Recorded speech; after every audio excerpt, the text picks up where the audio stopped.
கர்த்தருடைய பரிசுத்த நாமத்துக்கு ஸ்தோத்திரம். ദൈവത്തിന്റെ പരിശുദ്ധ നാമത്തിന് മഹത്വം. இந்த காலை வேளையில கர்த்தருடைய வார்த்தையை தியானிக்கும்படியாக கர்த்தர் நம்மளுக்கு தேவையான ஆலோசனை இந்த கால வேளையில கர்த்தர் நம்மளுக்கு வெளிப்படுத்தி தரும்படியாக ஒரு விஷயம் நம்ம எல்லாரும் போராடி நாம் ஜெபம் பண்ணுவோம். ഈ പകൽക്കാലം ദൈവത്തിന്റെ ആലോചന നമ്മോട് അറിയിക്കേണ്ടതിന് നാം അല്പസമയം ദൈവസന്നിധിയിൽ പ്രാർത്ഥനയോടെ ആയിരിക്കും.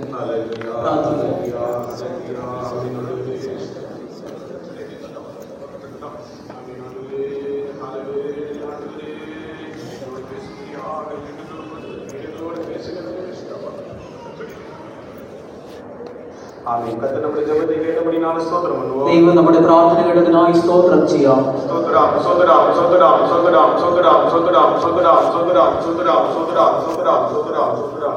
இந்த காலை வேளையில நம்முடைய தியானத்துக்கு யோவானேந்திர சுவிசேஷம் 14ஆம் அதிகாரம் 2-3 வசனங்களை வாசிப்போம்.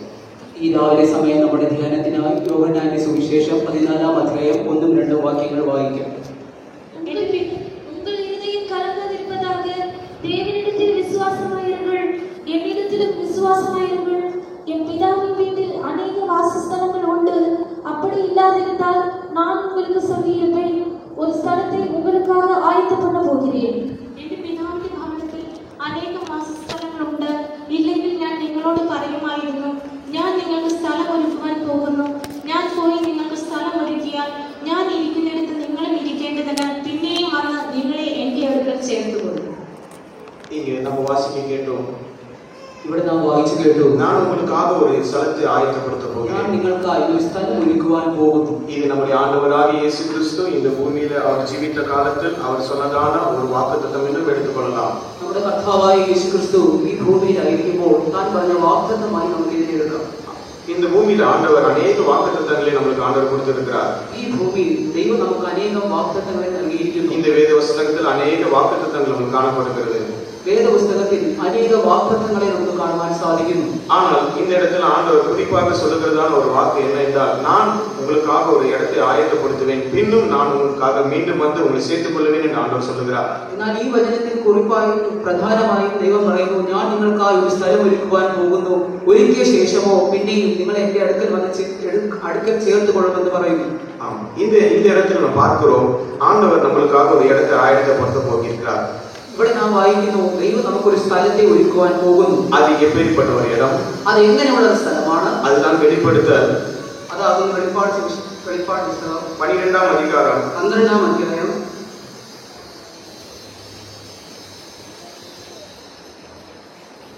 வெளிப்படுத்தல் 21:1-2 வசனங்களை வாசிப்போம். വെളിപ്പാട് പുസ്തകം 21ആം അധ്യായം 1-2 വാക്യം വായിക്കും. ഞാൻ പുതിയ ആകാശവും പുതിയ ഭൂമിയും കണ്ടു. ഒന്നാമത്തെ ആകാശവും ഒന്നാമത്തെ ഭൂമിയും ഒഴിഞ്ഞുപോയി, സമുദ്രവും ഇനിയില്ല. പുതിയ യെരൂശലേം എന്ന വിശുദ്ധ നഗരം ഭർത്താവിനായി അലങ്കരിച്ചിട്ടുള്ള മണവാട്ടിയെ പോലെ ഒരുങ്ങി സ്വർഗത്തിൽ നിന്ന് ദൈവസന്നിധിയിൽ നിന്ന് തന്നെ ഇറങ്ങുന്നതും ഞാൻ കണ്ടു. പിന്നീട് ഞാൻ പുതിയ വാനത്തെയും പുതിയ ഭൂമിയെയും കണ്ടു. മുന്തിന വാനവും മുന്തിന ഭൂമിയും ഒഴിഞ്ഞു പോയിന, സമുദ്രവും ഇല്ലാതെ പോയിട്ട് യോവാനാകിയ നാം പുതിയ യെരൂശലേമാകിയ പരിശുദ്ധ നഗരത്തെ தேவனிடத்தில் நின்று பரலோகத்தை விட்டு இறங்கி வர கண்டேன். அது தன் புருஷனுக்காக அலங்கரிக்கப்பட்ட மணவாட்டியை போல ஆயத்தமாக்கப்பட்டிருந்தது. நம்முடைய தேவன் வாக்குத்தத்தங்களில் அவர் உண்மையுள்ள தேவனாக இருக்கிறார். നമ്മുടെ ദൈവം വാഗ്ദത്തങ്ങളിൽ വിശ്വസ്തനാണ്. அவர் வாக்கு மாறாத தேவனாக இருக்கிறார். അവൻ വാക്കു മാറാത്ത ദൈവമാണ്. நாம் சொல்லுகிறதான வாக்குல கூட நம்ம அநேக நேரம் நம்ம மாறி போகிறோம்.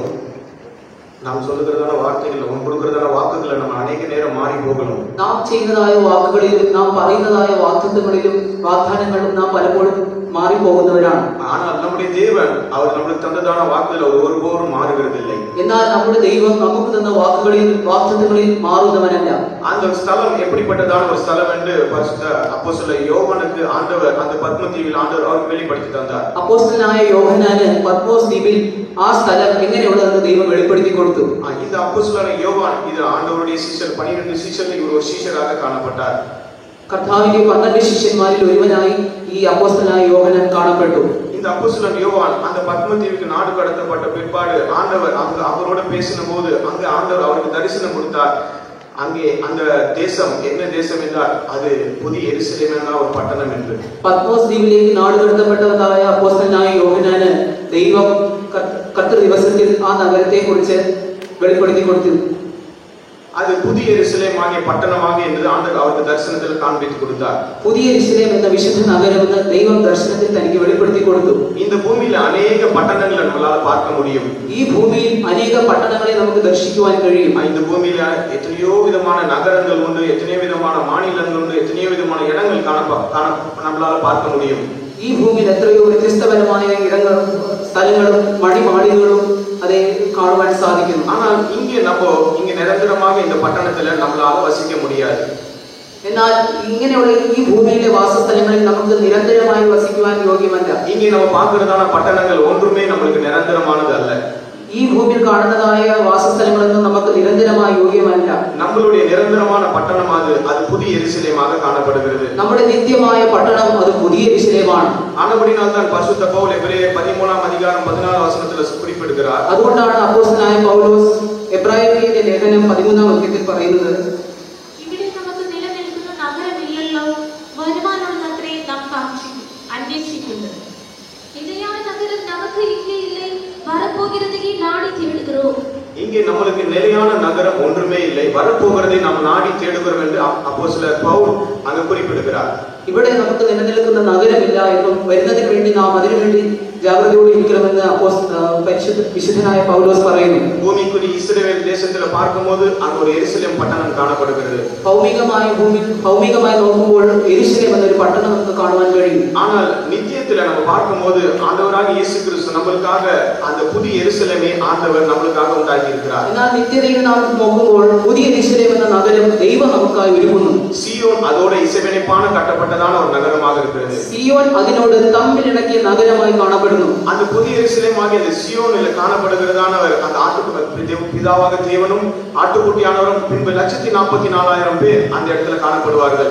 ആ പുതിയ യെരൂശലേം സിയോൻ നഗരത്തിൽ പിതാവിന്റെ നാമവും കുഞ്ഞാട്ടിന്റെ നാമവും ഉള്ള 144,000 പേരും അവരോട് കാണപ്പെടുന്നു. அந்த சியோன் மலையில் இருந்து அவர்கள் அந்த இடத்தை அவர்கள் ஆளுகை செய்கிறவர்களாக இருக்கிறார்கள். ആ സിയോൻ മലയിൽ നിന്നുകൊണ്ട് അവർ ആ രാജ്യത്തെ ഭരണം ചെയ്യുന്നവരായി കാണപ്പെടുന്നു. அந்த புதிய எருசலேம் ஆகிய தலைநகரம் அது சியோனாக காணப்படுகிறது. ആ പുതിയ യെരൂശലേം എന്ന തലസ്ഥാനം അത് സിയോനായി കാണപ്പെടുന്നു. அந்த நித்தியத்தில் நம்ம பார்க்கும்போது 3 இடங்கள் அங்க காணப்படுகிறது. നിത്യതയിൽ നാം നോക്കുമ്പോൾ 3 വിധമായ വാസസ്ഥലങ്ങൾ കാണുവാൻ സാധിക്കുന്നു.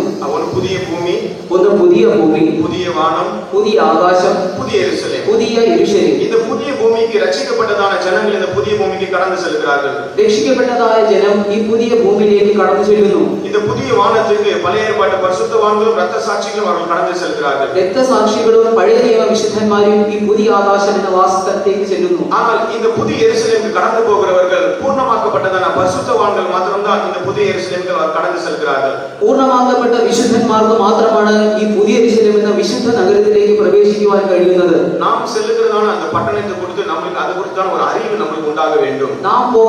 നാം ചെല്ലുന്ന ആ പട്ടണത്തെ കുറിച്ച് ശരിയായ ഒരു അറിവുള്ളവരായി നാം മാറ്റപ്പെടണം. அந்த புதிய எருசலேம் பட்டணமானது இப்போது நம்ம இந்த பூமியில பார்க்கிறதான சாதாரணமான ஒரு பட்டணத்தை போலவோ இல்லை அந்த இஸ்ரேல் தேசத்துல காணப்படுகிறதான அந்த எருசலேமை போல அல்ல. പുതിയ യെരൂശലേം എന്ന ഈ വിശുദ്ധ നഗരം ഭൂമിയിൽ കാണുന്ന ഏതെങ്കിലും നഗരം പോലെയോ ഇസ്രായേലിൽ കാണുന്ന യെരൂശലേം പട്ടണം പോലെയോ അല്ല. அந்த புதிய எருசலேமான பட்டணமானது அது முத்துக்கள் நிறைந்ததான வாசல்கள் உடையதாக இருக்கிறது. ആ പുതിയ യെരൂശലേം എന്ന നഗരം വിവിധങ്ങളായ മുത്തുകളാൽ നിർമ്മിതമായ ഒന്നാകുന്നു. அதனுடைய வீதிகள் எல்லாம் பொன்னான வீதியாக காணப்படுகிறது. അതിന്റെ വീഥികളെല്ലാം പൊൻനിർമ്മിതമാണ്.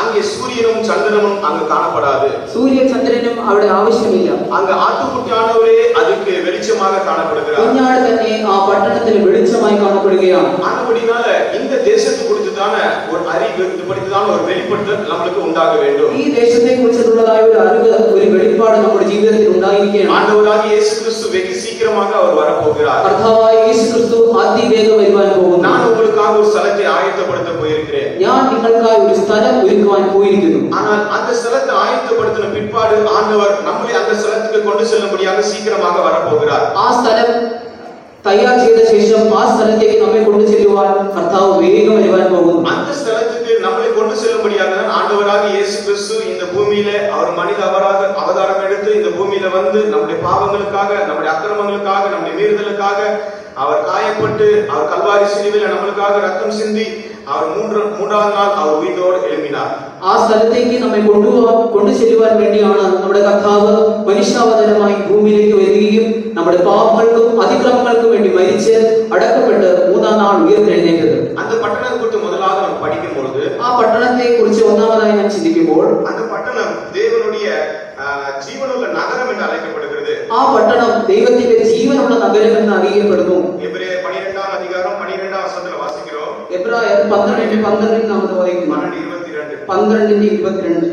പിന്നെയോ സിയോൻ പർവ്വതത്തിലും ജീവനുള്ള ദൈവത്തിന്റെ നഗരമായ സ്വർഗീയ യെരൂശലേമിലും நீங்களோ சீயோன் மலையினிடத்திற்கும் ஜீவனுள்ள தேவனுடைய நகரமாகிய பரம எருசலேமினிடத்திற்கும் 1000-10,000 தேவ தூதர்களிடத்திற்கும். இங்கே நம்ம பார்க்கிறோம் அது தேவனுடைய ஜீவனுள்ள நகரம் என்று அழைக்கப்படுகிறது. ഇവിടെ നാം കാണുന്നു അത് ദൈവത്തിന്റെ ജീവനുള്ള ദൈവത്തിന്റെ നഗരം. அந்த சீயோன் பட்டணம் தேவனுடைய ஜீவனுள்ள நகரமாக இருக்கிறது. ആ സീയോൻ പട്ടണം ജീവനുള്ളതായ ദൈവത്തിന്റെ നഗരമാണ്. அது அங்கே தேவன் நம்முடைய தேவன் ஜீவிக்கிறார். അവിടെ നമ്മുടെ ദൈവം ജീവിക്കുന്നു. ஆண்டவர் இதோ நான் மரித்தேன் ஆனால் சதா காலமும் நான் ஜீவனோடு இருக்கிறேன் சொன்ன தேவன் இந்த காலவேளையிலே கூட നമ്മുടെ மத்தியில ஜீவனுள்ள தேவன் அசைவாடி கொண்டே இருக்கிறார். ഇതാ ഞാൻ മരിച്ചെങ്കിലും സദാകാലത്തേക്കും ജീവനോടെ ഇരിക്കുന്നു എന്ന് അരുളിച്ചെയ്തവനായ ദൈവം ഈ പകൽക്കാലത്തും ജീവനോടെ നമ്മുടെ മധ്യത്തിൽ ഇരിക്കുന്നു. அந்த ஜீவனுள்ள தேசத்திலே நம்ம பிரவேசிக்க வேண்டும் என்றால் ആ ജീവനുള്ള നഗരത്തിൽ നാം പ്രവേശിക്കണമെങ്കിൽ நாம் மரித்தவர்களாக அதாவது ஆத்துமால செத்தவர்களாக காணப்படக்கூடாது. ആ നഗരത്തിൽ നാം പ്രവേശിക്കണമെങ്കിൽ നമ്മുടെ ആത്മാമരണം നമുക്ക് സംഭവിക്കരുത്. നമ്മുടെ ആത്മാവിൽ நம்ம மரித்து போயிருப்போம் என்றால் நம்மளால அந்த ஜீவனுள்ள தேசத்தில் பிரவேசிக்க முடியாது. നാം ആത്മാവിൽ മരിച്ചവരായി ഇരിക്കുന്നുവെങ്കിൽ ആ ജീവനുള്ള നഗരത്തിൽ നമുക്ക് പ്രവേശിക്കുവാൻ സാധ്യമല്ല. பழைய ஏற்பாட்டில் நம்ம ஆதாமை குறித்து நம்ம படிக்கிறது போல പഴയ നിയമത്തിൽ ആദാമിനെ കുറിച്ച് നാം പഠിക്കുമ്പോൾ இது ஆதாம் அவனுக்குள்ளாக ஒரு ஆத்ம மரணம் சம்பவித்தது. ആദാമിൽ ഒരു ആത്മമരണം സംഭവിച്ചു. அவன் தேவனுடைய கட்டளைக்கு அவன் கீழ்ப்படியாமல் போனது நிமித்தமாக ஆண்டவர் அவனை பார்த்து சொல்லுகிறார் அந்த கனியை புசிக்க கூடாது என்று. ஆனால் அவன் அந்த கட்டளைக்கு மீறி அவன் கீழ்ப்படியாமல் போனதுனால அங்கே ஒரு மரணம் சம்பவித்தது. ആദാമിന്റെ ജീവിതത്തിൽ ദൈവകൽപ്പനയ്ക്ക് വിപരീതമായി അവൻ പ്രവർത്തിക്കുകയും ഫലം ഭക്ഷിക്കരുതെന്ന് പറയുകയും ഭക്ഷിക്കരുതെന്ന് കൽപ്പിച്ച ദൈവത്തിന്റെ കൽപ്പനയെ എതിർത്ത് അവനത് ഭക്ഷിക്കുകയും ചെയ്തു. இதுதான் ஆதியாகமம் 3-ாம் அதிகாரத்தில் நாம் வாசிக்கிறோம். ഇതാകുന്നു ഉൽപ്പത്തി പുസ്തകം 3-ാം അധ്യായത്തിൽ വായിക്കുന്നത്. இங்கு தேவனுடைய கட்டளையை அவர் கீழ்ப்படியாமல் போனது நிமித்தமாக அவருக்குள்ள எழுத்தின் பிரகாரமான ஒரு மரணம் அல்ல ஆவிக்குரியதான ஒரு மரணம் அவருக்குள்ளாக சம்பவித்தது. ഇവിടെ അവർ ദൈവത്തിന്റെ കൽപ്പനയ്ക്ക് വിപരീതമായി പ്രവർത്തിച്ചപ്പോൾ ഭൗതികമായ മരണമല്ല ആത്മീകമായ മരണം അവരിൽ സംഭവിച്ചു കഴിഞ്ഞു. பிரியமானவர்களே நம்மளுக்குள்ள இப்படியான ஒரு ஆத்ம மரணம் நம்மளுக்குள்ள காணப்படும் என்றால் நம்மளால அந்த நித்திய அந்த பட்டணமாகிய புதிய எருசலேமுக்குள்ளாக ஜீவனுள்ள தேவன் வாசம் பண்ணுகிறதான அந்த இடத்துக்கு நம்மளால கடந்து செல்ல முடியாது. പ്രിയമുള്ളവരെ നമ്മുടെ ജീവിതത്തിലും ഈ ആത്മീകമായ മരണം സംഭവിച്ചാൽ ജീവനുള്ള ദൈവം വസിക്കുന്ന സ്ഥലത്തേക്ക് പോകുവാൻ സാധ്യമല്ല. அதுதான் நம்ம வெளிப்படுத்தல்ல வாசிக்கிறோம். வெளிப்படுத்தல் 21-ாம் அதிகாரம் 8-ாம் வசனத்துல வாசிக்கிறோம். വെളിപ്പാട് പുസ്തകം 21-ാം അധ്യായം 8-ാം വാക്യം. എന്നാൽ ഭീരുക്കൾ, അവിശ്വാസികൾ, അരയ്ക്കപ്പെട്ടവർ, കൊലപാതകന്മാർ, ദുർനടപ്പുകാർ, ക്ഷുദ്രക്കാർ, ബിംബാരാധികൾ എന്നിവർക്കും ദോഷം പറയുന്ന ഏവർക്കുമുള്ള ഓഹരി തീയും ഗന്ധകവും കത്തുന്ന പൊയ്കയിലത്രേ അത് രണ്ടാമത്തെ മരണം. ഭയപ്പെടുത്തുന്നവர்களும் അവിശ്വാസികളും അരുവരുപ്പാണവர்களுം കൊലപാതകരും விபச்சாரக்காரரும் சூனியக்காரரும் விக்கிரக ஆராதனைக்காரரும் பொய்யர் அனைவரும் இரண்டாம் மரணமாகிய அக்கினியும் கந்தகமும் எரிகிற கடலிலே பங்கடைவார்கள் என்றார். இது இரண்டாம் மரணம் என்று அழைக்கப்படுகிறது. இது இரண்டாம் மரணம். நம்முடைய ஆத்மால உண்டாகிறதான மரணம் தான் இரண்டாம் மரணம். നമ്മുടെ ആത്മാവിൽ സംഭവിക്കുന്ന മരണമാണ് രണ്ടാം മരണം. இங்கே முதல்ல வாசிக்கிறது போல அவர் பயப்படுறவர்கள் அவர்கள் அந்த அக்னி கடலில் தள்ளப்படுவார்கள். ഇവിടെ നാം ആദ്യം വായിക്കുന്നത് പോലെ ഭീരുക്കൾ തീയും ഗന്ധവും കത്തുന്ന പൊയ്കയിലേക്ക് തള്ളപ്പെടും. ஆதாம் கீழ்ப்படியாமல் போனது நிமித்தமாக அவனுக்குள்ள பயம் உண்டானது என்று ஆதியாகமம் 3-ாம் அதிகாரம் 10-ாம் வசனத்துல வாசிக்கிறோம். ആദാം അനുസരിക്കാത്തത് കൊണ്ട് അവന്റെ ജീവിതത്തിൽ ഭയം ഉണ്ടായെന്ന് ഉൽപ്പത്തി പുസ്തകം 3-ാം അധ്യായം 10-ാം വാക്യത്തിൽ വായിക്കുന്നു. பிரியமானவர்களே நமக்குள்ள கூட இப்படிப்பட்டதான இங்கே வெளிப்படுத்தல் 21-ாம் அதிகாரத்தில் எழுத அந்த வசனத்தில் எழுதப்பட்டிருக்கிறது போல காரியங்கள் நமக்குள்ளாக காணப்படும் என்றால் நம்ம அந்த ஜீவனுள்ள தேவனமாகிய அந்த நித்திய நகரமாகிய அந்த புதிய எருசலேமுக்கு நம்மளால பிரவேசிக்க முடியாது. പ്രിയമുള്ളവരെ, വെളിപ്പാട് പുസ്തകം 21-ൽ പരാമർശിച്ചിരിക്കുന്ന അത്രയും സ്വഭാവങ്ങൾ നമ്മുടെ ജീവിതത്തിൽ കാണപ്പെട്ടാൽ ജീവനുള്ള ദൈവത്തിന്റെ നഗരമായ പുതിയ യെരൂശലേമിൽ നമുക്ക് പ്രവേശിക്കാൻ സാധ്യമല്ല.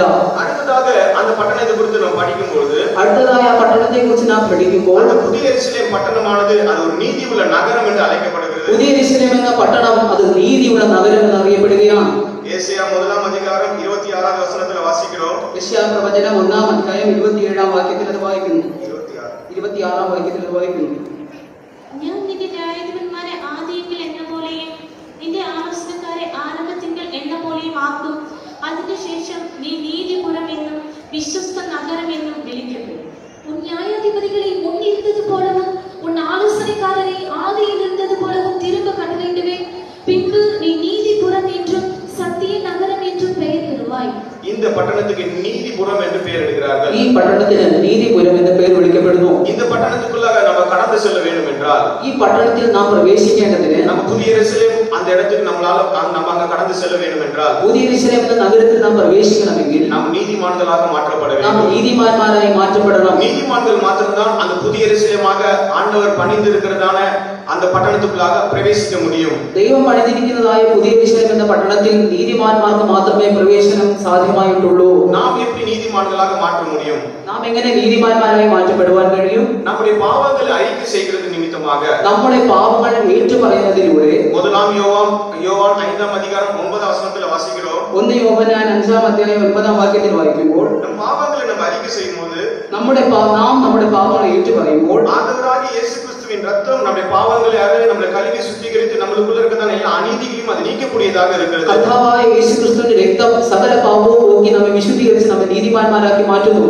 அவருடைய ரத்தமானது நம்மை நீதிகரிக்கக்கூடியதாக இருக்கிறது. കർത്താവായ യേശുക്രിസ്തുവിന്റെ രക്തം നമ്മെ നീതീകരിക്കുന്നതാണ്. அப்போ நம்ம சரியாக நம்முடைய பாவங்களுக்காக மனஸ்தாபப்பட்டு மனம் திரும்பி அதை நம் தேவ சமூகத்தில் அறிக்கை செய்யும் போது ஆண்டவருடைய ரத்தம் நம்மளை கழுவி அது நம்மளை நீதிமான்களாக மாற்றக்கூடியதாக இருக்கிறது. യഥാർത്ഥമായും നാം നമ്മുടെ പാപങ്ങളെ ഏറ്റുപറഞ്ഞ ദൈവസന്നിധിയിൽ അനുദപിച്ചാൽ കർത്താവിന്റെ രക്തം നമ്മെ കഴുകി വിശുദ്ധീകരിച്ച് നീതിമാന്മാരാക്കി തീർക്കും. அடுத்ததாக நம்ம பார்க்கும்போது நாம் எப்படி நீதிமான்களாக மாற்றப்படுகிறோம்? അടുത്തതായി നാം നോക്കുമ്പോൾ എങ്ങനെയാണ് നാം നീതിമാന്മാരായി മാറ്റപ്പെടുന്നത്? மத்தேயு 3-ാം അധികാരം 15-ാം വചനത്തിൽ എഴുതപ്പെട്ടിരിക്കുന്നത് പോലെ മത്തായി സുവിശേഷം 3-ന്റെ 15-ാം വാക്യത്തിൽ എഴുതിയിരിക്കുന്നത് പോലെ യേശു അവരോട് ഇപ്പോൾ സമ്മതിക്കാം, ഇങ്ങനെ സകല നീതിയും നിവർത്തിക്കുന്നത് നമുക്ക് ഉചിതം എന്ന് ഉത്തരം പറഞ്ഞു. இயேசு அவனுக்கு பிரதியுத்தரமாக, இப்பொழுது இடக்கொடு, இப்படி எல்லா நீதியையும் நிறைவேற்றுவது நமக்கு ஏற்றதா இருக்கிறது என்றார். அப்பொழுது அவருக்கு இடம் கொடுத்தான். இங்கே நம்ம பார்க்கிறோம் ஆண்டவராகிய இயேசு கிறிஸ்து யோவான் ஸ்நானனிடத்திலே ஞானஸ்நானம் எடுக்க போகிறதான ஒரு സംഭവத்தை നാം பார்க்கிறோம். ഇവിടെ നാം നോക്കുമ്പോൾ കർത്താവായ യേശുക്രിസ്തു യോഹന്നാൻ സ്നാപകനാൽ സ്നാനം എടുക്കുവാൻ പോകുന്ന സംഭവത്തെയാണ് ഇവിടെ കാണുന്നത്. இங்கே ஆண்டவர் ஞானஸ்நானம் எடுப்பது ஒரு நீதி என்று ஆண்டவர் நமக்கு படிப்பித்து கொடுக்கிறார். ഇവിടെ ദൈവം ജലസ്നാനത്തെ ഒരു നീതി എന്ന് പഠിപ്പിക്കുകയാണ്. இன்னைக்கு அநேகர் ஞானஸ்நானம் எடுக்காமல் காணப்படலாம். ഇവിടെ അനേകർ സ്നാനം എടുക്കാതെ കാണപ്പെടാം. அநேகர் ஞானஸ்நானம் எடுத்து இங்கே ஆண்டவருடைய சமூகத்தில் உட்கார்ந்து இருக்கலாம். ജലസ്നാനം എടുത്ത് അനേകർ ദൈവസന്നിധിയിൽ കാണപ്പെട്ടിരിക്കുകയാണ്. ஞானஸ்நானம் எடுக்காதவர்கள் அவர்கள் பிதா குமாரன் பரிசுத்தாவின் நாமத்தினாலே அப்போஸ்தலர் கையிலே அவர் தண்ணீர் ஞானஸ்நானம் எடுக்க வேண்டும். ജലസ്നാനം സ്വീകരിക്കാത്തവർ പിതാവ് പുത്രൻ പരിശുദ്ധാത്മാവിന്റെ നാമത്തിൽ അപ്പോസ്തലന്മാരുടെ കൈകളിൽ ജലസ്നാനം സ്വീകരിക്കണം. அவர்கள் ஞானஸ்நானம் எடுத்தால் மாத்திரம்தான் அவர்கள் நீதிமான்களாக மாற்றப்படுவார்கள். அப்போதுதான் அவர்கள் அந்த பட்டணத்துக்குள்ளாக புதிய യെരൂശലേமாக அந்த பட்டணத்திற்குள் பிரவேசிக்க முடியும். ജലസ്നാനം സ്വീകരിച്ചാൽ മാത്രമേ അവർ പുതിയ യെരൂശലേം എന്ന വിശുദ്ധ നഗരത്തിലേക്ക് പ്രവേശിക്കൂ. അപ്പോഴേ അവർ നീതിമാന്മാർ എന്ന് വിളിക്കപ്പെടുകയുള്ളൂ. ஞானஸ்நானம் எடுத்தவர்கள் அனுதினமும் தன்னுடைய வாழ்க்கையிலே அந்த ஞானஸ்நான சத்தியத்தின் அனுபவத்தை நம்ம பாதுகாத்துக் கொள்ள வேண்டும். ജലസ്നാനം എടുത്തവർ ജലസ്നാനത്തിന്റെ സത്യത്തെ എല്ലാ ദിവസവും പ്രതിദിനവും നമ്മുടെ ജീവിതത്തിൽ സൂക്ഷിക്കുന്നവരായി കാണപ്പെടണം. அனுதினமும் நம்முடைய தண்ணீர் ஞானஸ்நான அனுபவம், நான் கிறிஸ்துவுக்கு மரித்தேன், அவரோடு அடக்கம் பண்ணப்பட்டிருக்கிறேன், கிறிஸ்துவோடு தேவனுக்குள்ளாக நான் பிழைத்திருக்கிறேன் என்றான ஒரு அனுபவத்தை நம்ம பாதுகாத்துக் கொள்ள வேண்டும். ജലസ്നാനം സ്വീകരിച്ചവർ കർത്താവിൽ ഞാൻ മരിച്ചു, കർത്താവിൽ ഞാൻ അടക്കപ്പെട്ടു, ഇപ്പോൾ ഞാൻ കർത്താവിൽ ജീവിച്ചിരിക്കുന്നു എന്ന സത്യം അവരുടെ ജീവിതത്തിൽ പ്രതിദിനം അവർ സൂക്ഷിക്കണം. இந்த தண்ணீர் ஞானஸ்நான அனுபவத்தை பாதுகாக்கிறவர்கள் மாத்திரம்தான் அவர்கள் அந்த புதிய യെരൂശലേം ஆகிய அந்த பட்டணத்துக்குள்ள பிரவேசிக்க முடியும். ഈ ജലസ്നാന സത്യത്തെ സ്വീകരിക്കുന്നവർ മാത്രമേ, ഇതിനെ സൂക്ഷിക്കുന്നവർക്ക് മാത്രമേ പുതിയ യെരൂശലേം എന്ന വിശുദ്ധ നഗരത്തിൽ പ്രവേശിക്കുവാൻ സാധിക്കുകയുള്ളൂ. அடுத்ததாக பரிசுத்த ஆவியானவர் மூலமாக தான் நாம் நீதிமான்களாக மாற்றப்படுகிறோம். അടുത്തതായി പരിശുദ്ധാത്മാവിലൂടെയാണ് നാം നീതിമാന്മാരായി മാറ്റപ്പെടുന്നത്. எபிரேயர் 7-ാം அதிகாரம் 2-ാം வசனத்தில் வாசிக்கிறது போல அவர் நீதியின் ராஜாவாக இருக்கிறார். എബ്രായർ 7-ാം അധ്യായം 2-ാം വാക്യത്തിൽ വായിക്കുന്നത് പോലെ കർത്താവ് നീതിയുടെ രാജാവെന്ന് വായിക്കുന്നു. அது நீதியின் ராஜா பரிசுத்த ஆவியானவராக இருக்கிறார். ആ നീതിയുടെ രാജാവ് അത് പരിശുദ്ധാത്മാവായിരിക്കുന്നു. பரிசுத்த ஆவியானவர் நம்மளுக்குள்ளாக வந்து கிரியை செய்யும்போது நம்மளுக்குள்ள இருக்கிறதான எல்லா அநீதிகளையும் அவர் நீக்கி நம்மளை அவர் நீதிமான்களாக மாற்றுகிறார். പരിശുദ്ധാത്മാവ് നമ്മുടെ അന്തരംഗത്തിൽ വന്ന് പ്രവർത്തിക്കുമ്പോൾ നമ്മുടെ ജീവിതത്തിലുള്ള എല്ലാ അനീതിയും നീക്കി നമ്മെ നീതിമാന്മാരായി മാറ്റുന്നു. ரோமர் 14-ാം அதிகாரம் 17-ാം வசனத்தில் வாசிக்கிறோம். റോമർ 14-ാം അധ്യായം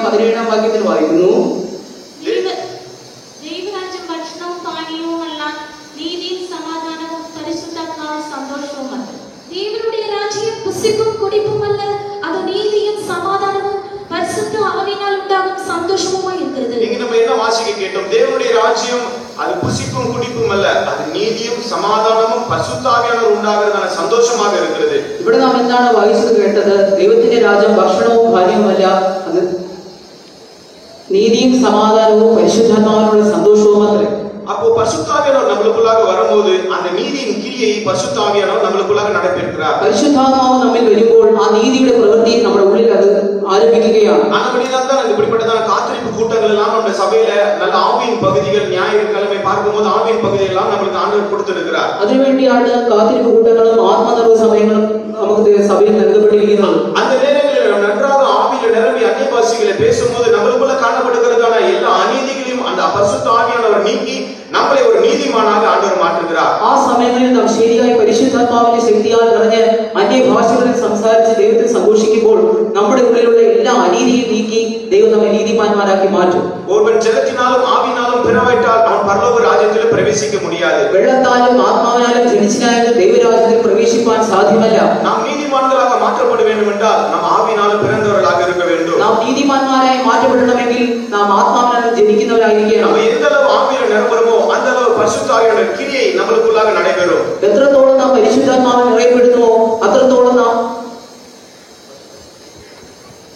അത്രത്തോളം പരിശുദ്ധാത്മാവിന്റെ പ്രവൃത്തി നമ്മൾ നടന്നുകൊണ്ടിരിക്കും. அந்த கிரியையின் மூலமாக நமக்குள்ள காணப்படுகிறதான எல்லா அநீதிகளையும் ஆண்டவர் அவருடைய அக்கினியினால சுட்டெரித்து நம்மளை ஆண்டவர் ஒரு நீதிமானாக ஒரு தேறியவனாக அந்த புதிய எருசலேமாக அந்த பட்டணத்துக்கு பிரவேசிக்கும்படியாக நம்ம ஆயத்தப்படுத்துகிறார். ആ പരിശുദ്ധാത്മാവിനാൽ നിറയുമ്പോൾ ആ പരിശുദ്ധാത്മാവിന്റെ പ്രവൃത്തിയിനാൽ നമ്മുടെ ജീവിതത്തിലെ എല്ലാ അനീതിയും ദൈവം അഗ്നിയാൽ ഭസ്മീകരിച്ച് നമ്മെ നീതിമാന്മാരാക്കി മാറ്റും. அடுத்ததாக எப்படி நீதிமானாக மாறுவது? അടുത്തതായി എങ്ങനെ നീതിമാന്മാരായി മാറ്റപ്പെടാം? நம்ம பழைய ஏற்பாட்டில் ஒரு பரிசுத்தவானை குறித்து இப்படியாக வாசிக்கிறோம். പഴയ നിയമത്തിൽ നാം ഇങ്ങനെ വായിക്കുന്നു.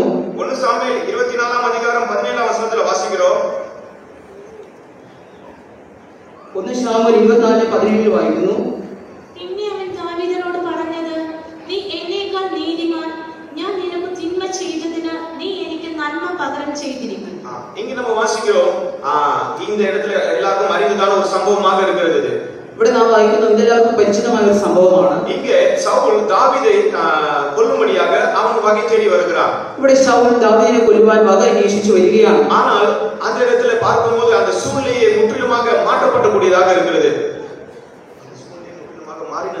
എന്നാൽ ആ തിട്ടം മുഴുവനുമായി മാറിയതായി കാണുവാൻ സാധിക്കുന്നു. அந்த இடத்துல ஆண்டவர் சவுலை தாவீதை கொல்லும்படியாக அனுமதிக்காமல் ஆனால் தாவீது கையிலே அந்த சவுலை கொல்லும்படியாக ஒரு வாய்ப்பு கொடுக்கிறார். ആ സന്ദർഭത്തിൽ ദൈവം ദാവീദിനെ ശൗലിന്റെ കയ്യിൽ ഏൽപ്പിക്കാതെ ദാവീദിന്റെ കയ്യിൽ ശൗലിനെ ഏൽപ്പിക്കുകയാണ്. ஆனால் இந்த இடத்துல இந்த பரிசுத்தவானை நாம் பார்க்கும்போது இவர் அங்க ஒரு தன்னுடைய நீதிமான அந்த அனுபவத்தை அவர் வெளிப்படுத்துகிறார். എന്നാൽ ഈ സന്ദർഭത്തിൽ ഇവിടെ വായിക്കുമ്പോൾ തന്നെ നീതിമാനായി തന്നെ അഭിസംബോധന ചെയ്യുകയാണ്. இன்னைக்கு இந்த உலகத்துல நம்ம பார்க்கும்போது நம்மளுக்கு விரோதமாக யாராவது எழும்பினால் அவருடைய நம்மளுக்கு விரோதமாக எழும்பினதான நபர் நம்மளுக்கு ஒரு நாள் நம்மளுக்கு கையில கிடைப்பார் என்றால் நம்ம என்ன செய்கிறவர்களாக இருப்போம்?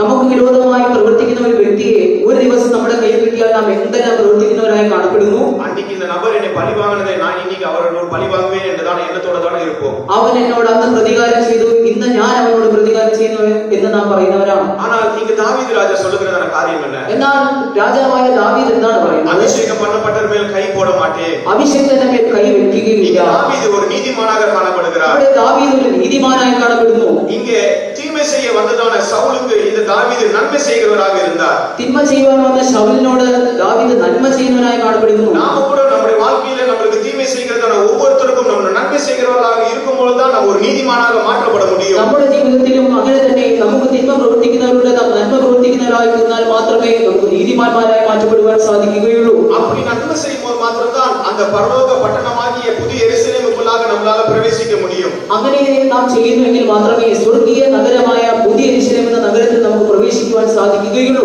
இந்த நீதிமான் அவன் ஒருபோதும் பொய்யை வெறுக்கிறவனாக காணப்படுவான். பொய்யை வெறுக்கிறவனாக காணப்படுவான். ഈ നീതിമാൻ എപ്പോഴും അസത്യത്തെ വെറുക്കുന്നവനായി കാണപ്പെടുന്നു. நீதிமொழிகள் 13 அதிகாரம் 5 வசனத்துல வாசிக்கிறது போல സദൃശവാക്യങ്ങൾ 3:5 വായിക്കുമ്പോൾ 13:5 വായിക്കുമ്പോൾ നീതിമാൻ ഭോഷ്ക് വെറുക്കുന്നു. நீதிமான் பொய் பேச்சை வெறுக்கிறான். நீதிமானை குறித்து படிக்கும்போது அவன் அடுத்ததாக நீதிமான் பொய்யை அவன் வெறுக்கக்கூடியவனாக இருக்கிறான். നീതിമാനെ കുറിച്ച് പഠിക്കുമ്പോൾ അവൻ അടുത്തതായി അവൻ ഭോഷ്ക് വെറുക്കുന്നു എന്ന് വായിക്കുന്നു. நாம கூட பிரியமானவர்களே இந்த உலகத்துல நம்ம தேவனுக்கு உண்மையுள்ளவர்களாக காணப்பட வேண்டும். പ്രിയമുള്ളവരെ, നാം ഈ ലോകത്തിൽ ജീവിക്കുമ്പോൾ ദൈവത്തിന്റെ മുൻപാകെ സത്യമുള്ളവരായി കാണപ്പെടണം.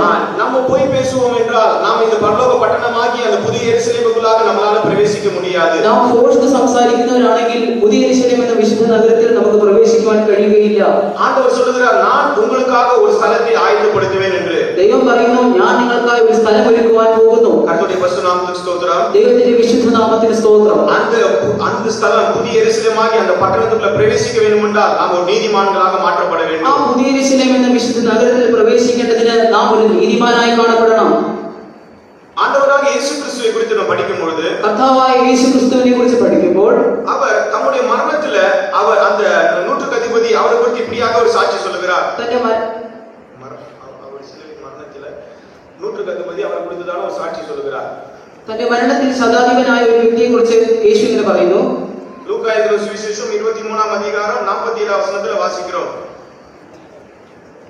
ഈ സംഭവിച്ചത് ശതാധിപൻ കണ്ടിട്ട് ഈ മനുഷ്യൻ വാസ്തവമായി നീതിമാനായിരുന്നു എന്ന് പറഞ്ഞ് ദൈവത്തെ മഹത്വപ്പെടുത്തി. நூற்றுக்கு அதிபதி சம்பவித்ததை கண்டு மெய்யாகவே இந்த மனுஷன் நீதிபரனாய் இருந்தான் என்று சொல்லி தேவனை மகிமைப்படுத்தினான். அப்ப நீங்க இங்க என்ன படிக்கிறோம்? அந்த நூற்றுக்கு அதிபதி ஆண்டவரை சிலுவையில் அறைந்து அவன் மரித்த அந்த நிலவரத்தை பார்த்து அவர் நீதிமான் என்று ஆண்டவர் அந்த நூற்றுக்கு அதிபதி சொல்லக்கூடியவனாக இருக்கிறார். ശതാധിപൻ യേശുവിന് സംഭവിച്ചത് കണ്ടിട്ട് യേശുവിനെ നീതിമാൻ എന്ന് പറയുകയാണ്. இங்கே ஆண்டவர் எப்படி ஒரு நீதிமானாக மாறுகிறார்? എങ്ങനെയാണ് യേശു ഇവിടെ ഒരു നീതിമാനായി മാറ്റപ്പെട്ടത്? நாம கூட நீதிமான்களாக மாற வேண்டும் என்றால் இந்த ஆண்டவராகிய இயேசு கிறிஸ்து இந்த கல்வாரியில பாடுபட்டது போல நம்மளும் பாடுகளை சகிக்கிறவர்களாக இருக்க வேண்டும். കർത്താവായ യേശു ക്രിസ്തു കാൽവരി ക്രൂശിൽ കഷ്ടങ്ങൾ സഹിച്ചതുപോലെ നാം കഷ്ടങ്ങൾ സഹിക്കുന്നവരായി കാണപ്പെടണം. நம்ம பாடுகளை சகிக்கும் போது முறுமுறுக்காமல் இங்க ஆண்டவராகிய இயேசு கிறிஸ்து பார்க்கிறோம். அவர் கல்வாரி சிலுவையில அவர் தொங்கிக் கொண்டிருந்தார். அந்த நேரத்தில் அநேகர் அவரை நிந்தித்தார்கள், அவமதித்தார்கள், தூஷித்தார்கள். ஆனாலும் ஆண்டவர் தன் வாயை திறக்கவில்லை. കർത്താവായ യേശു ക്രിസ്തു കാൽവരി ക്രൂശിൽ കഷ്ടങ്ങൾ സഹിച്ചപ്പോൾ, അവനെ നിന്ദിച്ചപ്പോൾ, അപമാനിച്ചപ്പോൾ, ഉപദ്രവിച്ചപ്പോൾ ഒന്നുമില്ലാതെ സഹിച്ചതുപോലെ നാം നമ്മുടെ കഷ്ടങ്ങളെ സഹിക്കുന്നവരായി കാണപ്പെടണം. நம்முடைய கஷ்டங்கள் நேரில் நம்ம முறுமுறுக்க கூடாது, கேள்வி கேட்க கூடாது, தேவனிடத்தில் முறையிட கூடாது. നാം നമ്മുടെ കഷ്ടങ്ങളുടെ സമയത്ത് ദൈവത്തോട് അലറി കരയുന്നവരായിട്ടും പിറുപിറുക്കുന്നവരായിട്ടും സംശയാലുക്കളായിട്ടും കാണപ്പെടരുത്. அப்போது நம்ம காணப்படுவோம் என்றால் நாம் ஒரு நீதிமான்களாக மாற முடியும். അങ്ങനെ നാം കാണാതിരിക്കുന്നുവെങ്കിൽ നമുക്ക് നീതിമാന്മാരായി മാറ്റപ്പെടുവാൻ സാധിക്കും. நம்ம கஷ்டங்களை சகிக்கும் போது நம்ம ஒரு நீதிமான்களாக மாற்றப்படுகிறோம். നമ്മുടെ കഷ്ടങ്ങൾ നാം സഹിക്കുമ്പോൾ നാം നീതിമാന്മാരായി മാറ്റപ്പെടും. ஆபிரகாம் குறித்து வேதத்துல வாசிக்கிறோம். அவர் தேவன் மேல விசுவாசம் வைத்தார். ஆனபடியால் அவர் நீதிமானாக மாற்றப்பட்டார். അബ്രഹാമിനെ കുറിച്ച് നാം പഠിക്കുമ്പോൾ അവൻ ദൈവത്തിൽ വിശ്വസിച്ചു, അത് അവന് നീതിയായി കണക്കിട്ടു. ஆதியாகமம் 15ஆம் அதிகாரம் 6ஆம் வசனத்துல வாசிக்கிறோம். ഉൽപ്പത്തി പുസ്തകം 15ആം അധ്യായം 6ആം വാക്യം. அவன் தேவனை அவன் விசுவாசித்தபடினால அது அவனுக்கு நீதியாக எண்ணப்பட்டது. അബ്രഹാം ദൈവത്തിൽ വിശ്വസിച്ചു, അത് അവന് നീതിയായി കണക്കിട്ടു. பிரியமானவர்களே, நாமும் நம்முடைய தேவனை நாம் விசுவாசிக்க வேண்டும். പ്രിയമുള്ളവരെ, നാം നമ്മുടെ കർത്താവിൽ വിശ്വസിക്കുന്നവരായി കാണപ്പെടണം. ஆபிரகாமுக்கு அங்க விசுவாசிக்க கூடாததான சூழ்நிலைகள் தான் அங்க காணப்பட்டது. അബ്രഹാമിന് വിശ്വസിക്കുവാൻ പോലും കഴിയാത്തതായ സന്ദർഭമാണ് കാണപ്പെട്ടത്. ஆனால் ஆபிரகாமோ தேவன் மேல் அவன் விசுவாசம் வைத்தான். എന്നാൽ അബ്രഹാമോ ദൈവത്തിൽ വിശ്വസിച്ചു. அவனுடைய சரீரம் மரித்து போனது. அவனுடைய ശരീരം മരിച്ചുപോയി. சாராரின் கர்ப்பம் மரித்து போனது. സാറായുടെ ഗർഭം നിന്നുപോയി. ஆனால் அவன் ஆண்டவர் அவனுக்கு தந்ததான வாக்குத்தத்தங்களை அவன் உறுதியாக பற்றி கொண்டு அதை அவன் அனுதினமும் துதித்துக் கொண்டிருந்தபடினால தேவன் அதை அவனுக்கு நீதியாக எண்ணினார். എന്നാൽ അബ്രഹാം ദൈവത്തിൽ നിന്ന് ലഭിച്ചതായ വാഗ്ദത്തങ്ങളിൽ വിശ്വസിച്ച് അത് ദൈവത്തെ സ്തുതിച്ചു കൊണ്ടിരുന്നപ്പോൾ അത് അവന് ദൈവം നീതിയായി കണക്കിട്ടു. ஏசாயா 26ஆம் அதிகாரம் 2ஆம் வசனத்துல வாசிக்கிறோம், வாசல்களே உங்களுடைய கதவுகளை திறங்கள் என்று. വിശുദ്ധത കാണിക്കുന്ന നീതിയുള്ള ജാതി പ്രവേശിക്കേണ്ടതിന് വാതിലുകളെ തുറപ്പി. சத்தியத்தை கைக்கொண்டு வருகிற நீதியுள்ள ஜாதி உள்ளே பிரவேசிப்பதற்காக வாசல்களை திறவுங்கள். சத்தியத்தை கை கொள்ளுகிறதான நீதியுள்ள ஜாதிகளுடைய வாசல்களை திறங்கள். സത്യം അംഗീകരിക്കുന്ന നീതിയുള്ള ജാതി പ്രവേശിക്കേണ്ടതിന് വാതിലുകളെ തുറക്കുക. இந்த வாதில் என்பது அது துதியை காண்பிக்கிறது. ഈ വാതിൽ എന്നത് സ്തുതിയെ കാണിക്കുന്നു. நம்ம எந்த அளவு கர்த்தரை நம்ம துதிக்கிறோமோ அந்த அளவு நம்ம நீதிமான்களாக மாற்றப்படுகிறோம். എത്രത്തോളം നാം കർത്താവിനെ സ്തുതിക്കുന്നുവോ അത്രത്തോളം നാം ദൈവം നമ്മെ നീതിമാന്മാരാക്കും. 118ஆம் சங்கீதம் 9ஆம் 10ஆம் வசனத்துல வாசிக்கிறது போல 118ஆം സങ്കീർത്തനം 9ഉം 10ഉം വാക്യത്തിൽ വായിക്കുമ്പോൾ இங்க நம்ம அதிகமா எந்த அளவு நம்ம கர்த்தரை துதிக்கிறோமோ துதிக்கிறவர்கள் தான் கர்த்தருக்கு ஒரு நீதிமானாக மாற்றப்படுவார்கள். ഇവിടെ നാം വായിക്കുമ്പോൾ എത്രത്തോളം ദൈവത്തെ സ്തുതിക്കുന്നുവോ അത്രത്തോളം ദൈവം നമ്മെ നീതിമാന്മാരാക്കി മാറ്റും. அப்போ இப்படிப்பட்டதான துதிக்கிறவர்கள் தான் அந்த சத்திய நகரமாகிய அந்த புதிய எருசலேம் அவர்களுக்காக திறந்து வைக்கப்படும். ഇങ്ങനെ ദൈവത്തെ സ്തുതിക്കുന്ന ചെയ്യുന്നവർക്ക് മാത്രമേ സത്യനഗരമായ പുതിയ യെരൂശലേമിൽ പ്രവേശിക്കുവാൻ സാധിക്കുകയുള്ളൂ.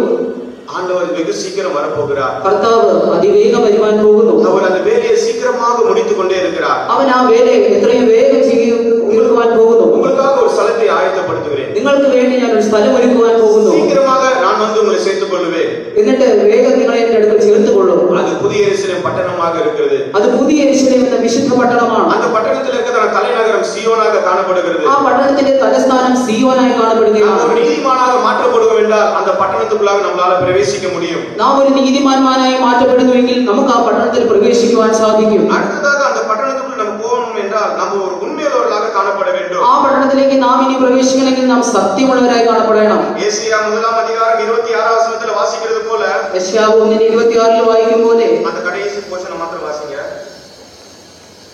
അതിനുശേഷം നീ നീതിപുരം എന്നും വിശ്വസ്ത നഗരം എന്നും വിളിക്കപ്പെടും. சத்திய நகரம் என்று பெயர் பெறுவாய். அந்த நகரத்துக்கு சத்திய நகரம் என்று அழைக்கப்படுகிறது. ആ നഗരത്തിന് വിശ്വസ്ത നഗരം എന്ന് പേര് വിളിക്കുന്നു. ஆங்கிலத்துல faithful city என்று அழைக்கப்படுகிறது. ഇംഗ്ലീഷിൽ ഫെയ്ത്ത്ഫുൾ സിറ്റി എന്ന് പറയുകയാണ്. உண்மை உள்ள நகரம், വിശ്വസ്ത നഗരം. யாரெல்லாம் உண்மையா இருக்கிறார்களோ அவர்களுக்கு தான் அந்த நகரத்துக்குள்ளாக பிரவேசிக்க முடியும். ആരെല്ലാം വിശ്വസ്തന്മാരായിരിക്കുന്നു അവർക്ക് വേണ്ടിയാണ് ഈ നഗരം ഒരുക്കുന്നത്. தேவன் நமக்கு கொடுத்ததான காரியத்துல நம்ம உண்மையுள்ளவர்களாக காணப்பட வேண்டும். ദൈവം നമ്മെ ഫലമേൽപ്പിച്ച കാര്യങ്ങളിൽ നാം വിശ്വസ്തന്മാരായി കാണപ്പെടണം. லூக்கா எழுதின சுவிசேஷம் 18 அதிகாரம் 10 வசனத்துல வாசிக்கிறோம், கொஞ்சத்துல நம்ம உண்மையா இருக்க வேண்டும். ലൂക്കോസ് എഴുതിയ സുവിശേഷം 18 അധ്യായം 10 വാക്യത്തിൽ വായിക്കുമ്പോൾ അല്പത്തിൽ വിശ്വസ്തനായിരിക്കണം. நம்ம கொஞ்சத்துல உண்மையா இருந்தால் அநேகத்துக்கு அதிபதியாக ஆண்டவர் நம்மளை மாற்றுவார். നാം അല്പത്തിൽ വിശ്വസ്തന്മാരായിരുന്നാൽ ദൈവം നമ്മെ അധികത്തിൽ വിചാരകന്മാരാക്കും. நம்மளுக்கு வருகிறதான கிடைக்கிறதான பொருட்கள்ல நம்ம உண்மையுள்ளவர்களாக இருக்க வேண்டும். നമുക്ക് ലഭിക്കുന്നതായ സാധന സാമഗ്രികളിൽ നാം വിശ്വസ്തന്മാരായി കാണപ്പെടണം. ஆபிரகாம், ஈசாக்கு, யாக்கோபு அவர்கள் மூன்றும் ஐஸ்வர்யவான்களாக காணப்பட்டார்கள். അബ്രഹാം, ഇസഹാക്ക്, യാക്കോബ് അവർ സമ്പന്നന്മാരായി ലോകത്തിൽ കാണപ്പെട്ടു. ஆபிரகாமை குறித்து படிக்கும்போது அவருடைய ஐஸ்வர்யமானது இந்த பூமியை தாங்கக்கூடிய அளவு இருந்தது. അബ്രഹാമിനെ കുറിച്ച് നോക്കുമ്പോൾ അവന്റെ സമ്പത്ത് ഈ ഭൂമിയിൽ കൊള്ളുന്നതല്ല എന്ന് വായിക്കുന്നു. அப்போ அப்படிப்பட்டதான ஐஸ்வர்யவான் கூட அந்த ஆபிரகாம், ஈசாக்கு, யாக்கோபு அவர்கள் பூமியில ஜீவித்ததான நாட்கள் அவர்கள் ஒரு அந்நியனும் பரதேசியுமாக ஒரு கூடாரத்துல வாசமானவர்களாக தான் காணப்பட்டார்கள். അങ്ങനെയുള്ള അബ്രഹാം, ഇസഹാക്ക്, യാക്കോബ് അവർ ഈ ഭൂമിയിൽ ജീവിച്ചപ്പോൾ തങ്ങളെ തന്നെ അന്യനും പരദേശിയും എന്ന് എണ്ണി കൂടാരങ്ങളിൽ പാർത്തു. ஏனென்றால் அவர்களுக்குள்ள ஒரு துறைவான ஒரு தரிசனம் காணப்பட்டது. എന്തുകൊണ്ടെന്നാൽ അവർക്ക് ഒരു തുറക്കപ്പെട്ട ഒരു വെളിപ്പാട്, ഒരു ദർശനം ഉണ്ടായിരുന്നു. எபிரேயர் 11 அதிகாரம் 9-10 வசனத்துல வாசிக்கிறோம். എബ്രായർക്ക് ലേഖനം 11-9-10 വാക്യങ്ങളിൽ വായിക്കുമ്പോൾ വിശ്വാസത്താൽ അവൻ വാഗ്ദത്ത ദേശത്ത് ഒരു അന്യദേശത്ത് എന്ന പോലെ ചെന്ന് വാഗ്ദത്തത്തിന് കൂട്ടവകാശികളായി ഇസ്ഹാക്കിനോടും യാക്കോബിനോടും കൂടെ കൂടാരങ്ങളിൽ പാർത്തുകൊണ്ട് ദൈവം ശില്പിയായി നിർമ്മിച്ചതും അടിസ്ഥാനങ്ങളുള്ളതുമായ നഗരത്തിനായി കാത്തിരുന്നു. விசுவாசத்தினாலே அவன் வாக்குத்தத்தம் பண்ணப்பட்ட தேசத்திலே பரதேசியை போல சஞ்சரித்து அந்த வாக்குத்தத்தத்திற்கு உடன் சுதந்திரராகிய ஈசாக்கோடும் யாக்கோபோடும் கூடாரங்களிலே குடியிருந்தான். ஏனெனில் தேவன் தாமே கட்டி உண்டாக்கின அஸ்திபாரங்கள் உள்ள நகரத்துக்கு அவன் காத்திருந்தான். இங்க நம்ம படிக்கிறோம், இவர்களுக்கு நல்ல ஆஸ்திகள் இருந்தாலும் அவர்கள் இந்த பூமியில ஜீவிக்கும் போது, ஏனென்றால் அவர்களுக்கு தூர தரிசனம் இருந்தது, இந்த பூமியில இந்த நகரம் நம்ம வாசம் பண்ணுகிறதான நகரமானது அது ஒருபோதும் நமக்கு நிலையான நகரம் இல்லை என்று. ഈ ഭൂമിയിൽ അബ്രഹാം, ഇസ്ഹാക്കും, യാക്കോബും ജീവിക്കുമ്പോൾ അവർക്കൊരു ദീർഘവീക്ഷണം ഉണ്ടായിരുന്നു. ഈ ഭൂമിയിലുള്ള നഗരങ്ങളെല്ലാം അത് താൽക്കാലികം മാത്രമാണ്.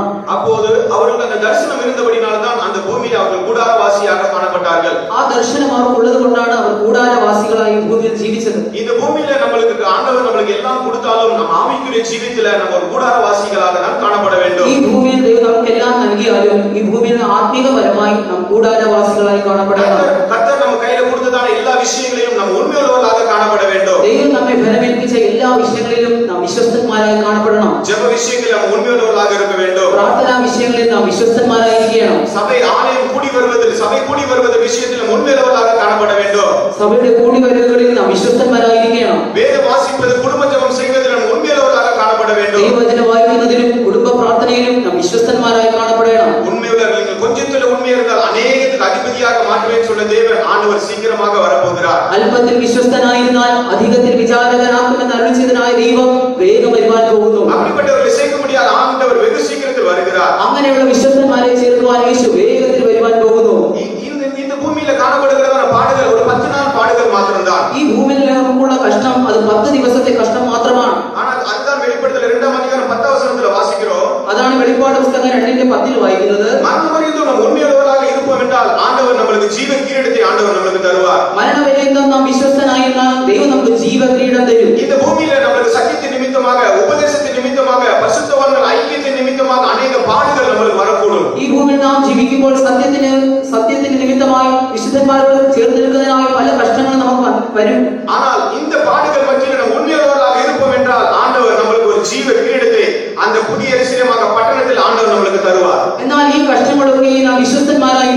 ദൈവം നമുക്ക് പുതിയ യെരൂശലേം എന്ന വിശുദ്ധ നഗരത്തിൽ ജീവകിരീടം നമുക്ക് തരും. அடுத்ததாக அந்த நகரத்தை குறித்து நாம் படிக்கும்போது அது சத்திய நகரம் என்று அழைக்கப்படுகிறது. അടുത്തതായ നഗരത്തെ കുറിച്ച് നാം വായിക്കുമ്പോൾ അത് സത്യ നഗരം എന്ന് വിശ്വസ്ത നഗരം എന്ന് വായിക്കുന്നു. சகரியா புத்தகம் 8ஆம் அதிகாரம் 3ஆம் வசனத்துல வாசிக்கிறோம். സെക്കറിയ 8:3 വായിക്കുമ്പോൾ எருசலேமின் சத்திய நகரம் என்னும் எருசலேமானது ஒரு சத்திய நகரம் என்று அழைக்கப்படுகிறது. യെരൂശലേം എന്ന പട്ടണം അത് സത്യ നഗരമാണ്. ஆண்டவராக இயேசு கிறிஸ்து சொல்கிறார், நானே வழியும் சத்தியமும் ஜீவனுமாக இருக்கிறேன். കർത്താവായ യേശു ക്രിസ്തു ഇപ്രകാരം അരുളി ചെയ്തു, ഞാൻ തന്നെ വഴിയും സത്യവും ജീവനും. அப்போ நம்முடைய தேவன் அவர் சத்திய தேவனாக இருக்கிறார். നമ്മുടെ കർത്താവ് സത്യവാനായ ദൈവമാണ്. நீதிமொழிகள் 23ஆம் அதிகாரம் 23ஆம் வசனத்துல வாசிக்கிறோம், நம்ம சத்தியத்தை நம்ம வாங்க வேண்டும், அதை நம்ம விற்க கூடாது. സദൃശ്യവാക്യം 23 വായിക്കുന്നു, സത്യം വാങ്ങുക എത്രയും വേണ്ടത് എന്ന് നാം വായിക്കുന്നു. அப்போ அந்த சத்தியத்தை நம்ம வாங்கும்போது சத்தியத்தை நீங்கள் அறிவீர்கள், சத்தியம் உங்களை விடுதலை ஆக்கும். ആ സത്യം നാം അറിയുമ്പോൾ സത്യം അറിയുകയും സത്യം നമ്മളെ സ്വതന്ത്രന്മാരാക്കുകയും ചെയ്യും. அப்ப அந்த சத்தியம் அது யார்? എന്നാൽ അപ്പോൾ ആ സത്യം ആരാണ്? அது நம்ம ஆண்டவராக இயேசு கிறிஸ்துவாக இருக்கிறார். അത് നമ്മുടെ കർത്താവായ യേശു ക്രിസ്തുവാണ്. ஆண்டவராக இயேசு கிறிஸ்து நம்ம அறியும் போது அந்த ஆண்டவர் நம்மளுடைய எல்லா பிரச்சனைகள், போராட்டங்கள் மத்தியிலிருந்து, பாவங்கள்ல இருந்து, எல்லா விதமான அடிமைத்தனத்திலிருந்து ஆண்டவர் நம்மளை அந்த சத்தியமானது விடுதலையாக்கக்கூடியதாக இருக்கிறது. ആ കർത്താവായ യേശു ക്രിസ്തുവിനെ നാം അറിയുമ്പോൾ നമ്മുടെ ജീവിതത്തിലുള്ള എല്ലാ പോരാട്ടങ്ങളിലും പ്രശ്നങ്ങളിലും അടിമത്തത്തിൽ നിന്നും ആ സത്യം നമ്മെ സ്വതന്ത്രന്മാരാക്കി മാറ്റും. வேதத்தில் இருக்கிறதான வசனங்கள் அது சத்தியமாக இருக்கிறது. ദൈവവചനം അത് സത്യമാണ്. வானமும் பூமியும் மாறி போகலாம், ஆனால் வேதத்தில் எழுதப்பட்டிருக்கிறதான ஒரு வார்த்தையும் அது சத்தியமாக இருக்கிறபடினால அது மாறுகிறதில்லை. ആകാശവും ഭൂമിയും മാറിപ്പോകും, എന്നാൽ ദൈവത്തിന്റെ വചനത്തിന്റെ വള്ളിക്കോ പുള്ളിക്കോ മാറ്റം വരികയില്ല, കാരണം അത് സത്യമാണ്. ஆண்டவரோட சத்தியத்தில் அது என்ன சத்தியமாக இருக்கிறது? അതെന്താണ് ആ സത്യം? அது தெய்வீக சுக சத்தியமாக അത് காணப்படுகிறது. ദൈവിക രോഗശാന്തിയുടെ സത്യമാണ്. நாம ஆண்டவர் நம்மளுக்கு சொன்னதான சத்தியம் என்ன? നമ്മുടെ കർത്താവ് നമ്മോട് പറഞ്ഞ സത്യം എന്താണ്? என் தழும்புகளால் நீங்கள் குணமானீர்கள், എന്റെ അടിപ്പിണരുകളാൽ നിങ്ങൾക്ക് സൗഖ്യം ആയിരിക്കുന്നു. நானே ஒரு பரிகாரியான கர்த்தர், ഞാൻ നിന്നെ സൗഖ്യമാക്കുന്ന യഹോവയാകുന്നു. இல்லாமல் வேற ஒரு தேவன் உங்களுக்கு இல்லை. ഞാനല്ലാതെ വേറൊരു ദൈവം നിങ്ങൾക്കില്ല. இது சத்தியமாக இருக்கிறது. ഇത് സത്യമാണ്. ஆனா இந்த உலகத்துல இருக்க சத்தியம் என்ன? എന്നാൽ ഈ ലോകത്തിന്റെ സത്യം എന്താണ്? இந்த உலகத்துல வியாதிப்படும் போது மருத்துவர் கொடுக்கிறதான சத்தியம் என்ன? ഈ ലോകത്തിൽ നാം രോഗികളായി തീരുമ്പോൾ വൈദ്യശാസ്ത്രം തരുന്ന സത്യം എന്താണ്?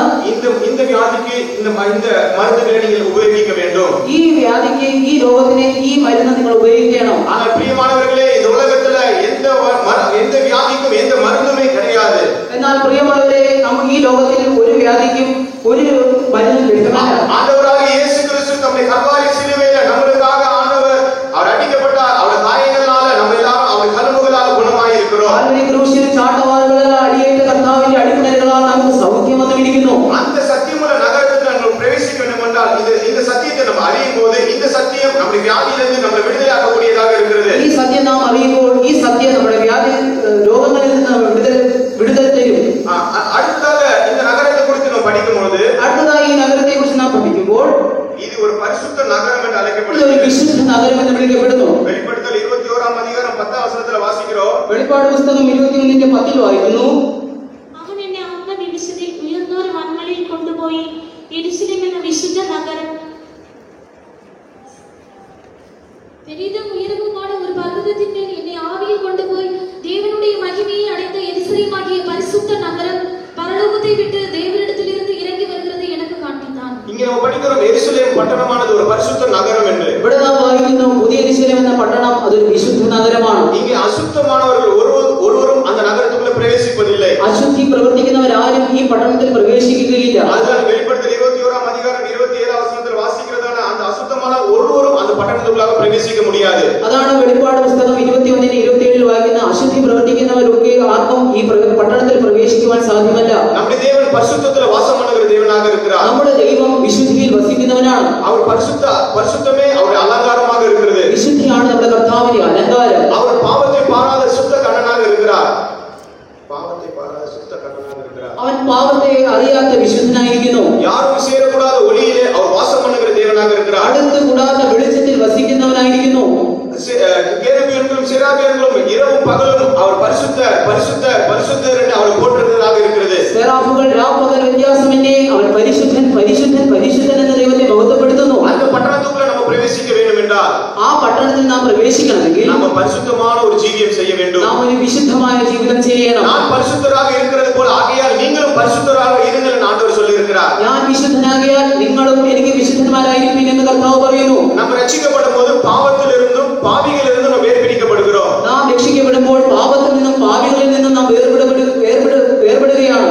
இந்த ஐக்கியத்துக்குள்ளாக தனி ஞானஸ்நானம் எடுத்து பரிசுத்த அபிஷேகம் பெற்று ஐக்கியத்துக்குள்ளாக கடந்து வரும்போது இந்த உலகத்திலிருந்தும் லௌகிகத்திலிருந்தும் நாம் வேறுபடுத்தி காணப்படுகிறோம். പരിശുദ്ധാത്മാവിനാലും ജലസ്നാനത്താലും ഈ ഐക്യത്തിലേക്ക് നാം വരുമ്പോൾ നാം ലോകത്തിൽ നിന്നും ലോകക്കാരിൽ നിന്നും വേർപെടുകയാണ്. இந்த உலகத்துடைய காரியங்கள் என்ன?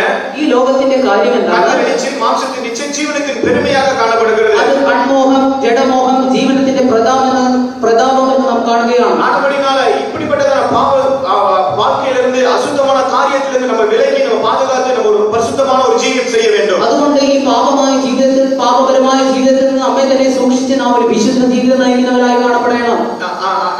நேரம் குறைவா இருக்கிறபடினால இந்த வார்த்தையை சுருக்கிக் கொள்கிறேன். സമയം കുറവായതുകൊണ്ട് ഞാൻ എന്റെ വാക്കുകളെ ചുരുക്കുന്നു.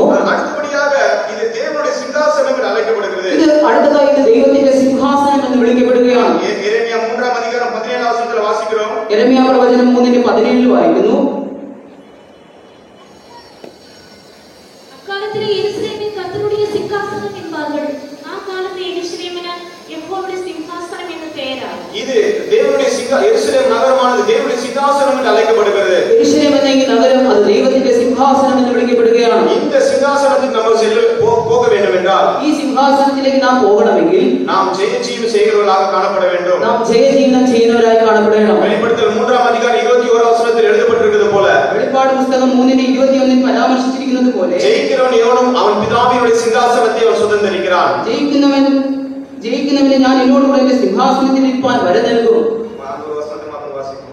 ഞാൻ എന്നോടുകൂടെ ജയിക്കുന്നവന് ഞാൻ എന്നോടുകൂടെ എന്റെ സിംഹാസനത്തിൽ ഇരിപ്പാൻ വരം നൽകും. ഞാനും ജയിച്ചെന്റെ പിതാവിനോടുകൂടെ അവന്റെ സിംഹാസനത്തിൽ ഇരുന്നത് പോലെ തന്നെ நான் ஜெயம் கொண்டு என் பிதாவினுடைய சிங்காசனத்திலே அவரோட கூட உட்கார்ந்தது போல ஜெயம் கொள்ளுகிறவன் எவனோ அவனும் என்னுடைய சிங்காசனத்தில் என்னோட கூட உட்காரும்படிக்கு அது செய்வேன். அப்போ நாம் இந்த உலகத்தில் ஜீவிக்கும்போது நம்ம ஒரு ஜெயஜீவியம் நம்ம செய்ய வேண்டும். நாம் ഈ ലോകത്തിൽ ജീവിക്കുമ്പോൾ ഒരു ജയകരമായ ജീവിതം ചെയ്യണം. பாவத்தை ஜெயிக்க வேண்டும், പാപത്തെ ജയിക്കണം, மாம்சத்தை ஜெயிக்க வேண்டும், ജഡത്തെ ജയിക്കണം, உலகத்தை ஜெயிக்க வேண்டும், ലോകത്തെ ജയിക്കണം, பிசாசை ஜெயிக்க வேண்டும், സാത്താനെ ജയിക്കണം, பாதாளத்தை ஜெயிக்க வேண்டும், പാതാളത്തെ ജയിക്കണം, வியாதியை ஜெயிக்க வேண்டும், வியாதிகளை ஜெயிக்க வேண்டும், രോഗങ്ങളെ ജയിക്കണം. இந்த உலகத்தில் நம்ம ஜீவிக்கும்போது நம்ம ஒரு ஜெயாலியாய் நம்ம ஜீவிப்போம் என்றால் அந்த புதிய எருசலேமாகிய அந்த பட்டணத்துக்குள்ளாக ஆண்டவர் ஜெயித்து பிதாவின் சிங்காசனத்தில் அவர் உட்கார்ந்து இருக்கிறது போல நாமும் அவரோட போய் அந்த சிங்காசனத்தில் உட்கார முடியும். നാമും ഈ ലോകത്തിൽ ജയാളികളെ പോലെ ജീവിച്ചാൽ ഇവിടെ കർത്താവും ജയിച്ച് പിതാവിന്റെ സിംഹാസനത്തിൽ ഇരിക്കുന്നത് പോലെ നാമും ഇരിക്കും. அந்த சிங்காசனத்திலிருந்து தான் ஜீவ நதி புறப்படக்கூடியதாக இருக்கிறது. ആ സിംഹാസനത്തിൽ നിന്നാണ് ജീവജല നദി ഒഴുകുന്നത്. வெளிப்படுத்தல் 22-ാം അധികാരം 1-2 വചനത്തിൽ വാസിக்கிறோம். വെളിപ്പാട് പുസ്തകം 22-1-2 വചനങ്ങളിൽ വായിക്കുന്നു. அந்த சிங்காசனத்துக்கு ஆண் பிள்ளையானவர்கள் தான் எடுத்துக்கொள்ளப்படுவார்கள். ആ സിംഹാസനത്തിലേക്ക് ജയം കൊണ്ട ആൺകുട്ടിയാണ് എടുത്തുകൊള്ളപ്പെടുന്നത്. அதுதான் வெளிப்படுத்தல் 12-ാം അധികാരം 5-ാം വചനത്തിൽ വാസിக்கிறது போல അതാണ് വെളിപ്പാട് പുസ്തകം 12:5 വായിക്കുന്നത്. ஆண் பிள்ளையானது அந்த சிங்காசனத்துக்கு நேராக எடுத்துக்கொள்ளப்பட்டது. ആൺകുട്ടി ആ സിംഹാസനത്തിലേക്ക് എടുക്കപ്പെട്ടു. பிரியமானவர்களே, இந்த பூமியில நம்ம ஜெயஜீவியம் செய்வோம் என்றால் പ്രിയമുള്ളവരെ, ഈ ലോകത്തിൽ നാം ജയകരമായ ഒരു ജീവിതം ചെയ്യുന്നുവെങ്കിൽ நிச்சயமாகவே நம்ம அந்த சிங்காசனமாகிய புதிய எருசலேம் பட்டணத்துக்குள்ளாக நாம் பிரவேசிக்க முடியும். നിശ്ചയമായും പുതിയ യെരൂശലേം എന്ന സിംഹാസനത്തിലേക്ക് നാം പ്രവേശിക്കുവാൻ കഴിയും. கடைசியாக அந்த புதிய எருசலேம் பட்டணமானது சமாதானமான பட்டணம் என்று அழைக்கப்படுகிறது. അവസാനമായി പുതിയ യെരൂശലേം എന്ന പട്ടണം അത് സമാധാനത്തിന്റെ പട്ടണം എന്ന് വായിക്കുന്നു. எருசலேமை குறித்து நம்ம பார்க்கும்போது യെരൂശലേമിനെ കുറിച്ച് നോക്കുമ്പോൾ ஜெரு என்றால் அது அஸ்திபாரமாக இருக்கிறது. ജെരു എന്നാൽ അത് അടിസ്ഥാനങ്ങൾ എന്നാണ് അർത്ഥം. சாலேம் என்றால் அது சமாதானமாக இருக்கிறது. ശാലേം എന്നാൽ അത് സമാധാനം എന്നാണ് അർത്ഥം. அந்த பட்டணமானது சமாதானத்தினால அஸ்திபாரம் போடப்பட்டதான ஒரு பட்டணமாக இருக்கிறது. ആ പട്ടണം എന്നത് സമാധാനത്തിനാൽ അടിസ്ഥാനങ്ങളുള്ളതായ പട്ടണം എന്നാണ് അതിന്റെ അർത്ഥം. அப்போ நம்ம அந்த பட்டணத்துக்குள்ளாக செல்ல வேண்டும் என்றால் അപ്പോൾ നാം ആ പട്ടണത്തിൽ പ്രവേശിക്കണമെങ്കിൽ நம்ம சமாதானத்தை நம்ம பாதுகாத்துக் கொள்ள வேண்டும். നമ്മുടെ സമാധാനത്തെ നാം സൂക്ഷിക്കുന്നവരായിരിക്കണം. தேவனோட சமாதானத்தை பாதுகாத்துக் கொள்ள வேண்டும். ദൈവത്തോട് സമാധാനം സൂക്ഷിക്കുന്നവരായി കാണപ്പെടണം. உடன் சகோதரரோட சமாதானத்தை பாதுகாத்துக் கொள்ள வேண்டும். കൂട്ട സഹോദരങ്ങളോട് നാം സമാധാനമുള്ളവരായി കാണപ്പെടണം. யாவரோடும் நம்ம சமாதானவர்களாக காணப்பட வேண்டும். എല്ലാവരോടും നാം സമാധാനം സൂക്ഷിക്കണം. அப்போ நம்ம அந்த பட்டணத்துக்குள்ள பிரவேசிக்க வேண்டும் என்றால் நம்மளுக்கு சமாதானம் மிக ஒரு அஸ்திபாரமாக நம்ம ஜீவிதத்தில் காணப்பட வேண்டும். ആ പട്ടണത്തിൽ നാം പ്രവേശിക്കണമെങ്കിൽ നമുക്ക് സമാധാനം ഒരു അടിസ്ഥാനം പോലെ നമ്മുടെ ജീവിതത്തിൽ കാണപ്പെടണം. சமாதானம் பண்ணுகிறவர்கள் பாக்கியவான்கள், அவர்கள் தேவ புத்திரர்கள் என்று அழைக்கப்படுவார்கள். സമാധാനം ഉണ്ടാക്കുന്നവർ ഭാഗ്യവാന്മാർ, അവർ ദൈവത്തിന്റെ പുത്രന്മാർ എന്ന് വിളിക്കപ്പെടും. நம்மளுடைய ஜீவிதத்தில் நம்ம எப்போதும் சமாதானத்தை பண்ணுகிறதை நம்ம பாதுகாத்துக் கொள்ள வேண்டும். അപ്പോൾ നമ്മുടെ ജീവിതത്തിൽ ഈ സമാധാനത്തെ എപ്പോഴും സൂക്ഷിക്കുന്നവരായി കാണപ്പെടണം. நீ நம்மளாரும் நம்ம கண்களை மூடுவோமாக. നാം എല്ലാവർക്കും നമ്മുടെ കണ്ണുകളെ അടയ്ക്കാം. இந்த புதிய எருசலேம் பட்டணத்துக்குள்ளாக நம்ம பிரவேசிக்க வேண்டும் என்றால் நாமே ஆயத்தப்படுத்த வேண்டும். ഈ പുതിയ യെരൂശലേം എന്ന വിശുദ്ധ